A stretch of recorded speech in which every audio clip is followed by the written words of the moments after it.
Fréquence M, le dossier de la rédaction. Retour à notre invité de la semaine, Christian Lehmann, médecin généraliste à Poissy, dans les Yvelines. Christian Lehmann, on a assisté hier à une petite passe d'armes entre la CNAM et les médecins libéraux. Je rappelle rapidement les faits. Des informations ont fuité dans la presse juste avant le début de la réunion hebdomadaire de négociation conventionnelle. Et il était question d'inclure d'une part un objectif sur la durée des arrêts maladie dans la ROSP et d'autre part un malus pour les objectifs non atteints. Comment expliquer une telle proposition ?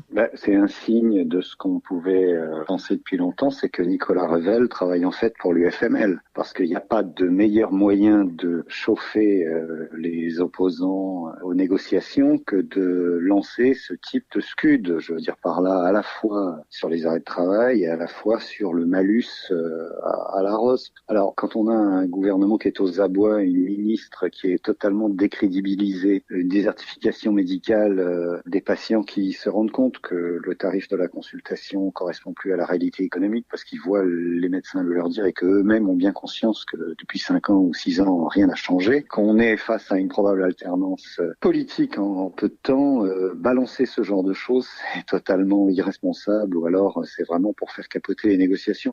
Alors Nicolas Revel avait fait part la semaine passée en révélant les chiffres 2015 de la ROSP de sa volonté de revoir certains objectifs. Mais est-ce qu'arriver à la table des négociations avec cette proposition de malus, c'est la goutte d'eau qui fait déborder le vase ?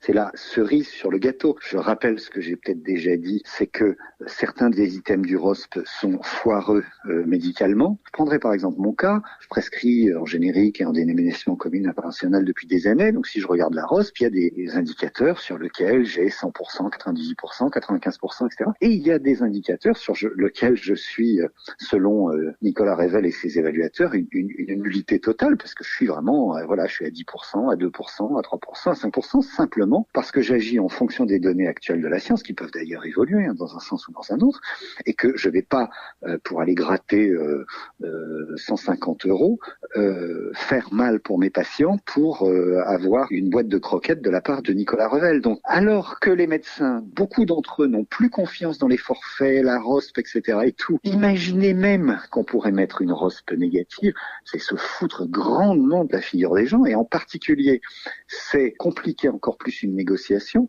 parce qu'il y a beaucoup de médecins opposants qui disent mais ça suffit ces négociations de marchands de tapis pour essayer de gratter 1 € ou 2 € alors qu'on est en perdition sur le plan économique, et ça suffit aussi les imprécations de Marisol Touraine disant ah oui mais grâce à la ROSP etc le C est à 31 €.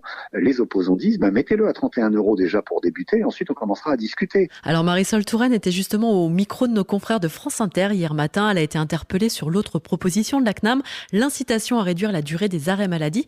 Elle a répondu qu'il serait souhaitable de tenir davantage compte des références établies. Alors, est-ce que ça signifie que les médecins ne suivent pas ces recommandations ? Les incantations de Marisol Touraine, ça a peut-être marché un temps sur certaines personnes, mais comme disait Lincoln, on peut mentir à certaines personnes tout le temps, on peut mentir à tout le monde un certain temps, mais on peut pas mentir à tout le monde tout le temps. Donc les référentiels n'existent pas. Il n'y a pas de référentiel au niveau international. Donc la HAS a simplement visé le document qui était proposé par la CNAM en disant, écoutez, en l'absence de consensus scientifique cohérent, on ne retoque pas votre proposition, c'est tout. Ça s'appelle pas une acceptation, ça s'appelle pas une visée scientifique. Donc, aller imposer, tenter ou imaginer une seconde imposer à des médecins à qui on demande de travailler en fonction de l'evidence-based medicine et des données acquises de la science, un texte qui est purement un texte démagogique et politique, c'est nul et non avenu. Alors au cœur de ces négociations conventionnelles, la rémunération des médecins évidemment et le retour de la question sur le paiement à l'acte. Est-ce que ce système, d'après vous, doit perdurer ? Alors pendant des années, quand les médecins étaient en concurrence les uns avec les autres, couraient après les actes, etc., on les a payés à l'acte. Aujourd'hui, il y a moins de médecins, ils sont tous surchargés de travail, ils font un grand nombre d'actes par jour et d'un seul coup la Sécu leur dit peut-être qu'on pourrait vous payer autrement, c'est-à-dire vous continueriez à travailler autant mais on vous paierait de manière forfaitaire. Faut pas prendre les médecins pour plus cons qu'ils sont. Évidemment, on pourrait, si on était dans une France apaisée, qui réfléchit correctement à la manière de rémunérer ses professionnels de santé, on pourrait dire, on pourrait commencer à abandonner le paiement à l'acte, réfléchir à un forfait structure, à un forfait secrétariat, un paiement à la capitation. Oui, pourquoi pas ? mais on a déjà donné. Je fais partie des 10 000 médecins généralistes qui ont accepté de dealer avec l'assurance maladie, et on a pu voir grâce à la CSMF et le OSML d'alors que une fois que vous avez fait confiance, on peut d'un seul coup vous retirer l'option référent, 20% de vos revenus du jour au lendemain. Donc il ne faut pas ensuite s'étonner que plus personne ne fasse confiance à la signature de la CNAM et reste attaché au paiement à l'acte, parce que ça, on sait au moins qu'on va l'avoir et que ça ne sera pas trahi du jour au lendemain. Mais au-delà de cette histoire, paiement à l'acte, rémunération, je pense que la vrai changement, cette fois-ci, par rapport aux autres négociations que j'ai vues, c'est que au-delà de leurs différences qui existent, les syndicats y vont de manière unie. Il y a un vrai problème pour Nicolas Revel parce que Van Rockeghem avant lui pouvait dealer avec certains syndicats en sachant qu'il en fâcherait d'autres, mais qu'au bout du compte, il récupérait une signature, etc. Là, ils sont venus ensemble, ils avaient une plateforme commune, ils ont commencé à dire si vous ne sécurisez pas l'avantage social vieillesse pour la retraite, c'est pas grave, on a autre chose à foutre de notre printemps, donc on n'ira pas plus loin.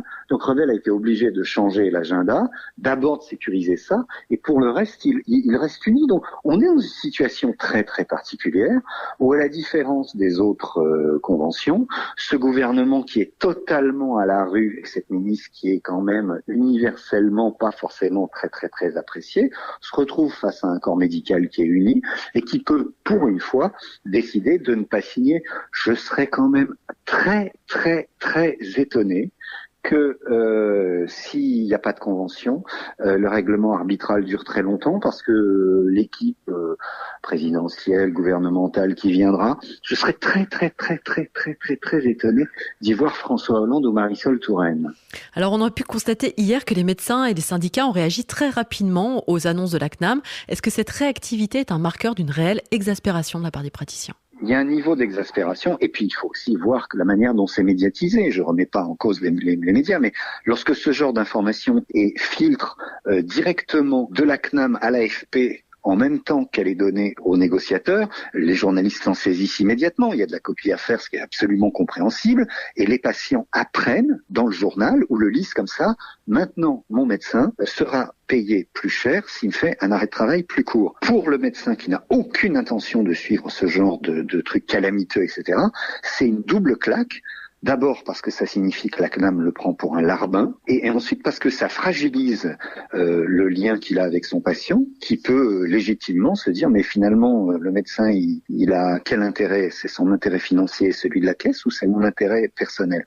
Donc si les médecins ont réagi aussi vivement, comme dans l'affaire des arrêts de travail à Poissy, etc., c'est parce qu'on remet en cause quelque chose qui est fondamental, le lien entre le patient et le médecin, qui est d'autres intervenants, parce qu'il y a des payeurs, parce qu'il y a ça, c'est compréhensible, mais ils n'ont pas à influer sur la pratique même du médecin.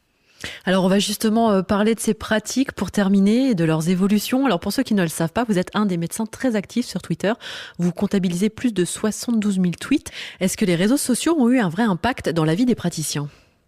Alors, ce qui a fait bouger les lignes, c'est même pas seulement les réseaux sociaux, c'est bien avant les réseaux sociaux, l'arrivée d'Internet. Moi, j'ai eu Internet au cabinet en 1997. Je me souviens qu'au début des années 2000, quand nous avons fait la grève des gardes de nuit, c'est bien parce que nous étions reliés sur Internet que nous pouvions, dans la journée, nous passer des nouvelles, savoir ce qui se passait dans la Drôme, savoir ce qui se passait en Corrèze, donner des conseils à un confrère qui était menacé d'être réquisitionné.